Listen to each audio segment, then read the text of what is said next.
Hello friends, मेरा नाम है शशांक सिंह और आप देख रहे हैं मेरा यूट्यूब चैनल। आज का जो टॉपिक है जिसके बारे में हम बात करेंगे वो है हमारा ग्रीन रिवॉल्यूशन।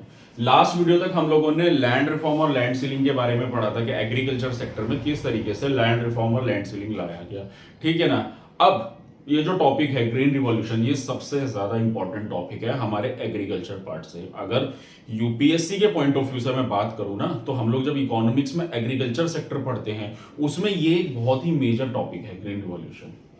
हुआ क्या था उस सारे बारे में अच्छे से चीजों को बताऊंगा, लेकिन उससे पहले मैं यहाँ पे एक बात बताना चाहूंगा कि एनसीईआरटी बुक में जो डिटेल्स दी हुई हैं, बेसिक इंफॉर्मेशन है, ठीक है ना, उसी के आधार पे मैंने यहाँ पे थोड़ी अपनी डिटेल्स डाली हुई हैं, ठीक है ना। तो आप लोग कंफ्यूज मत होइएगा। ग्रीन रिवॉल्यूशन की शुरुआत कैसे हुई थी, बुक में थोड़ा इंट्रोडक्शन ठीक से नहीं दिया हुआ, तो इसलिए मैंने दूसरी बुक से रेफरेंस लेके इसमें डाला हुआ है इन्फॉर्मेशन। एक बार ये टॉपिक को आप समझ जाओगे तो इजीली फिर बुक से अगर आप जब पढ़ोगे ना तो चीजें आपको क्लियर हो जाएंगी, ठीक है ना। तो इसलिए मैंने इसमें कुछ डेटा फैक्ट्स भी डाले हैं, कुछ नाम भी हैं, और कैसे चीजों की स्टार्टिंग हुई थी तो सारी चीजों के बारे में हम बात करेंगे, ठीक है ना।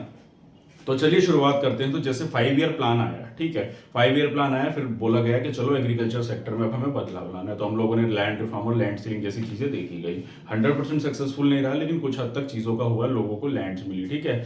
एग्रीकल्चर की शुरुआत तो हुई कि एग्रीकल्चर सेक्टर को बूम करना है, क्योंकि मैक्सिमम पॉपुलेशन एग्रीकल्चर में इंडल्ज थी। लेकिन यहाँ पे समस्या सबसे बड़ी क्या थी पता है, हमारे देश में ना सबसे ज्यादा भुखमरी थी, खाने की बहुत ज्यादा कमी थी। हम लोग क्या थे, हम लोग बाहर से इंपोर्ट कर रहे थे, सारा राइस होगा, वीट हो गया, क्योंकि हमारे यहाँ प्रोडक्टिविटी लेवल कम था और पॉपुलेशन बहुत ज्यादा थी। हम लोग पॉपुलेशन में ज्यादा थे, तो पॉपुलेशन ज्यादा थी तो खाने की चीजें कम थी हमारे पास।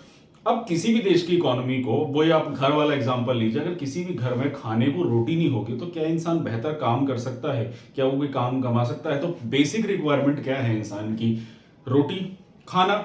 तो वही था कि हमारे देश की भी बेसिक जो भूखमरी चल रही थी उसको देखते हुए हमारे देश में रोटी यानी कि खाने की जरूरत थी। तो एग्रीकल्चर सेक्टर में भाई इकोनॉमिक बेनिफिट तो होगा ही, जितनी ज्यादा प्रोडक्टिविटी होगी, लेकिन उगना भी तो चाहिए उतना सफिशिएंट फूड।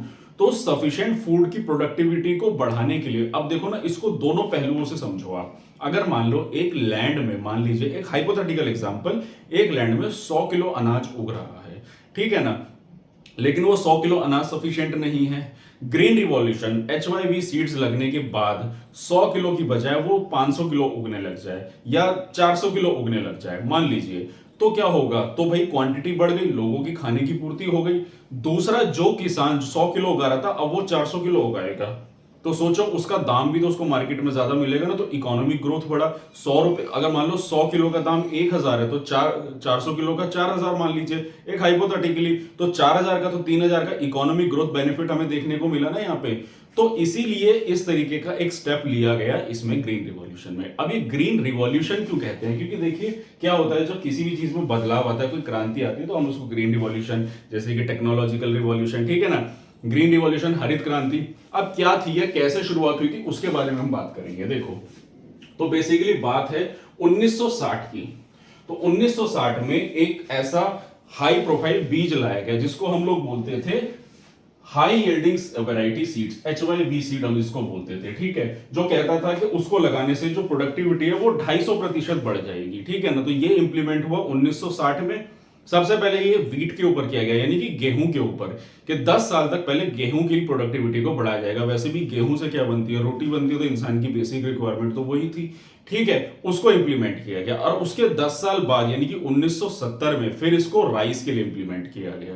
अब ये सीड्स लेकर कौन आया था, तो ये जो सीड्स थे इंप्लीमेंट किए गए थे, डेवलप्ड बाय नॉर्मन बोरलंग, ये एक नाम है, यूएस के एक साइंटिस्ट थे जिन्होंने ये सीड को लेकर आए थे पूरे वर्ल्ड वाइड लेवल में। और इस ग्रीन रिवॉल्यूशन का इंपैक्ट इंडिया में नहीं, हर एक कंट्री में पड़ा। इतना ज्यादा पड़ा कि जो प्रोडक्टिविटी थी उसकी जो मतलब जो प्रोडक्टिविटी थी वो मैक्सिमम बढ़ी, करीब 200% के अराउंड बढ़ गई। अब आप लगा लो 100 किलो का 200% कितना होता है, कैलकुलेट कर लेना, तो उसके हिसाब से हुआ इसमें। अब होता क्या है, चलो ये तो मैंने आपको बात करी ग्रीन रिवॉल्यूशन की, कि ग्रीन रिवॉल्यूशन आया, सीड्स को इंप्लीमेंट किया गया, हाई यील्डिंग सीड्स, इसमें जो दिया हुआ है high yielding seeds variety, sorry high yielding variety, ठीक है, सीड्स जिसको हम बोलते हैं। अब इसके कंपोनेंट्स क्या थे, अब देखो सोसाइटी में कोई चीज आई, ठीक है, चलो ठीक है, मतलब क्या हुआ कि खाने की जो पूर्ति थी वो हो गई, प्रोडक्टिविटी बढ़ गई, ये एक अच्छा रिजल्ट निकल कर आया ग्रीन रिवॉल्यूशन। लेकिन ग्रीन रिवॉल्यूशन तो आया, लेकिन उसके बाद फिर उसके इंपैक्ट्स क्या होंगे वो भी तो हमें समझने हैं ना, ठीक है। लेकिन उससे जानने से पहले हम थोड़े इसके कंपोनेंट्स को पढ़ लेते हैं कि इसमें क्या क्या वेराइटीज थी, क्योंकि ग्रीन रिवॉल्यूशन आया उससे क्या क्या चीजें क्राइटेरिया थे। अगर मान लो कोई सीड 250% प्रोडक्टिविटी बढ़ा रही है तो उसकी कुछ डिमांड भी तो होगी ना, तो उन डिमांड्स को, उन कंपोनेंट्स को हम यहाँ पे पढ़ेंगे। तो कंपोनेंट्स में पहला आता है हमारा HYV सीड्स, हम जिसको बोलते हैं नॉन फोटोसिंथेटिक, यानी कि इसको धूप वगैरह की ज्यादा जरूरत नहीं। जैसे फोटोसिंथेसिस होता है ना, कि जो खाना बनता है धूप सनलाइट की जरूरत होती है, उसको उस सीड्स को उसकी ज्यादा जरूरत नहीं थी, ठीक है ना। तो हाई यील्डिंग सीड्स था। दूसरा कंपोनेंट आता है केमिकल फर्टिलाइजर, यानी कि यूरिया, पोटाश। अब क्या होता है खेती बाड़ी में, क्या होता है ना, कई तरह के केमिकल फर्टिलाइजर्स का इस्तेमाल होता है जिससे खाने वो जिसको बचा के रखता है, उसको न्यूट्रिएंट्स मिलते रहते हैं, नेचुरल न्यूट्रिएंट्स। अब क्या है ना कि जो प्रोडक्टिविटी हो रही है उसको नेचुरल और ऑर्गेनिक उतनी तो नहीं मिल पाएगी, क्योंकि 250 प्रोडक्टिविटी प्रतिशत अगर वो बढ़ाएगा तो उसको फिर क्या है, नेचुरल फर्टिलाइजर की जरूरत पड़ेगी। तो उसका इस्तेमाल इसमें किया जाता था ग्रीन रिवॉल्यूशन, यानी कि HYV सीड्स में। उसके अलावा हाई इरिगेशन और पेस्टिसाइड। पेस्टिसाइड तो इसलिए कि चीजों से बचाने के लिए, क्योंकि पेस्टिसाइड होता है भाई, कुछ कीड़े ऐसे होते हैं जो हवाओं में उड़ते हैं जो फसल को खराब कर देते हैं, तो वैसे पेस्टिसाइड की बहुत ज्यादा जरूरत होती है। अब कोई यूनिक चीज है तो उसको बचाने के लिए भी तो चीजें चाहिए। और हाई इरिगेशन, यानी कि पानी का जो सप्लाई है वो सबसे ज्यादा होना चाहिए। अब हमारे इंडिया में सबसे बड़ी प्रॉब्लम क्या है, हम लोगों क्या, मानसून की सबसे ज्यादा दिक्कत है। हमारा जो एग्रीकल्चर है वो पूरा का पूरा मानसून पे डिपेंडेंट है, ठीक है ना। किसी साल बहुत ज्यादा मानसून होता है, किसी साल मानसून होता ही नहीं है, बरसात नहीं होती तो सूखा पड़ जाता है। ये ब्रिटिश टाइम पीरियड में ब्रिटिशर्स ने इन चीजों पे कभी ध्यान नहीं दिया। एल नीनो, एल ऑक्सीलेशन, ये जितनी भी चीजें होती है ना, कि किसी साल बरसात हो रही है किसी साल नहीं होगी, इन सब चीजों को मेजर नहीं किया था। इसलिए कई बार हमारे देश में जो है ब्रिटिश टाइम पीरियड में 17वीं 18वीं सदी में 19वीं सदी में ये तरीके से देखा गया था कि सूखा पड़ गया था, भुखमरी आ गई थी, ठीक है। ये कई बार देखने को मिला था बरसात ना होने की वजह से। कई बार बरसात इतनी ज्यादा होती थी कि बाढ़ भी आ जाया करती थी, ठीक है ना।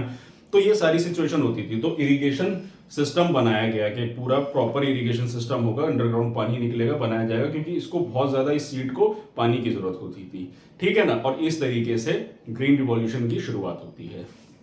अब क्या होता है, आगे बढ़ते हैं। उसके अलावा इसके 2 पॉइंट्स और रह गए। एक आता है इसके कुछ रीजन चुने गए। रीजन थे इसके हरियाणा, पंजाब और वेस्टर्न उत्तर प्रदेश, क्योंकि हमारा अगर आप इंडिया का नक्शा देखोगे तो जो नदर्न इंडिया का जो मेन गैंगेटिक प्लेन है, इरिगेशन वाला एरिया याद करो यहाँ पे, तो हमारे इंडिया में नदियां कहां पर आ जाता, पंजाब में 5 नदियां हो गई, उसके अलावा हमारा हरियाणा हो गया और वेस्ट उत्तर प्रदेश हो गया, क्योंकि यहीं पे सारी नदियां बहन रही है, यही हमारा पूरा एलुवियल सॉइल का एरिया है। तो इसी रीजन को चूज करा गया ग्रीन रिवॉल्यूशन के लिए, ठीक है ना। और लास्ट आता है storage and distribution chain system. तो बेसिकली क्या था कि यहीं पे अगर मान लो सारा उगाया जाएगा तो यहाँ से फिर डिस्ट्रीब्यूशन भी तो किया जाएगा ना, स्टोरेज होना चाहिए प्रॉपर, और यहाँ से फिर पूरे इंडिया में सप्लाई किया जाएगा।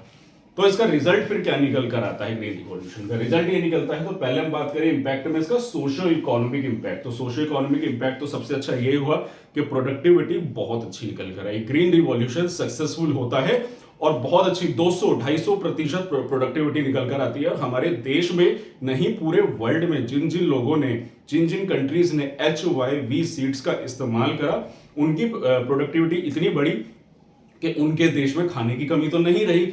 इवन वो लोग एक मैक्सिमम एक्सपोर्टर बन गए। हमारे यहाँ तो एक्सपोर्टिंग की कंडीशन इतनी नहीं रही होगी क्योंकि पॉपुलेशन ज्यादा थी, लेकिन इसका इतना अच्छा इंपैक्ट पड़ा कि भूखमरी की जो समस्या थी वो खत्म हो गई। और फिर 10 साल बाद जो है फिर चावल की भी खेती इसी सीड से स्टार्ट करनी शुरू कर दी गई, ठीक है ना। ये एक बहुत अच्छा मेजर इंपैक्ट।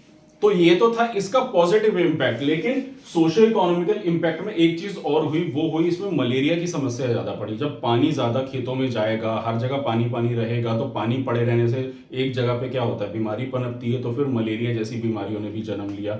ये तो एक छोटा इसका इंपैक्ट देखने को मिला, लेकिन जो मेजर इंपैक्ट देखने को मिला ग्रीन रिवॉल्यूशन के बाद, देखो भुखमरी की समस्या ठीक हुई, इकोनॉमिक ग्रोथ पे भी फर्क पड़ा। लेकिन जो कहते हैं ना, कोई चीज का सोसाइटी में अगर फायदा होता है तो फिर नुकसान भी होता है। तो नुकसान सबसे बड़ा हुआ इकोलॉजिकल इंपैक्ट, यानी कि सॉइल फर्टिलिटी, यानी कि जो मिट्टी की जो पैदावार है, जो फर्टिलिटी लेवल है वो गिर गया, ठीक है ना, क्योंकि इसमें काफी सारे आर्टिफिशियल चीजों का इस्तेमाल हुआ। तो इसके चलते हुए क्या हुआ, सॉइल फर्टिलिटी गिर गई। दूसरा इसमें हुआ वाटर टेबल, ज्यादा इरिगेशन, ज्यादा पानी का इस्तेमाल होने की वजह से वाटर लेवल डाउन होता चला गया, ठीक है ना। और तीसरा हुआ toxic level in food chain, यानी कि हमारे खाने में कई तरह के टॉक्सिक जैसी चीजें देखने को मिली, मतलब आर्टिफिशियल चीजें हो गई। तो एक तरह से देखा जाए तो आर्टिफिशियल फार्मिंग की तरफ हम लोग बढ़ गए। लेकिन हमारे पास कोई ऑल्टरनेट भी नहीं था, क्योंकि भूखमरी की समस्या थी। तो ग्रीन रेवोल्यूशन का होना बहुत ही जरूरी था हमारे देश में और फिर पूरे वर्ल्ड वाइड लेवल में भी हुआ ही था, ठीक है ना। तो ये था टॉपिक जिसमें मैंने आप लोगों को ग्रीन रिवॉल्यूशन के बारे में बताया। तो आई होप आपको सारी चीजें अच्छे से समझ में आ गई होंगी। अब इसमें लास्ट में एक चीज और बचती है जो मैंने इसमें मेंशन नहीं करी है, लेकिन वो आप लोगों की एनसीईआरटी बुक में मेंशन है कि जैसे मतलब बीज खरीदने के लिए हाई क्या कहते हैं इरिगेशन जैसी चीजों के लिए, क्योंकि अब क्या था कि इंडिया में तो किसान इतना अमीर नहीं था कि भाई अपनी खेती बाड़ी के लिए सिंचाई के लिए पानी का पूरा इरिगेशन सिस्टम लगा ले, वेयर हाउस सिस्टम लगा ले, ठीक है। तो उसके लिए सरकार की तरफ से काफी सारी ऐसी सब्सिडीज और इंसेंटिव दिए गए जिसमें सरकार ने मिनिमम रेट पे लोन देना शुरू करा फार्मर्स को, गरीब फार्मर्स को, ठीक है। उन लोगों के लिए इरिगेशन सेटअप करवाया, पैसे का इंतजाम करवाया, सब्सिडीज दी गई ताकि वो लोग इस पूरे सेटअप को चलाए। तो ग्रीन रिवॉल्यूशन में क्या हुआ था कि सरकार की तरफ से एक मेजर इंसेंटिव रोल प्ले किया गया था यहाँ पे सब्सिडीज का।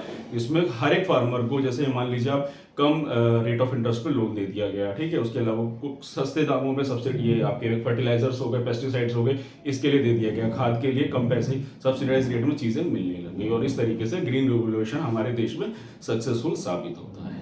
तो ये था टॉपिक जिसमें मैंने आपको सारी चीजें अच्छे से बताई।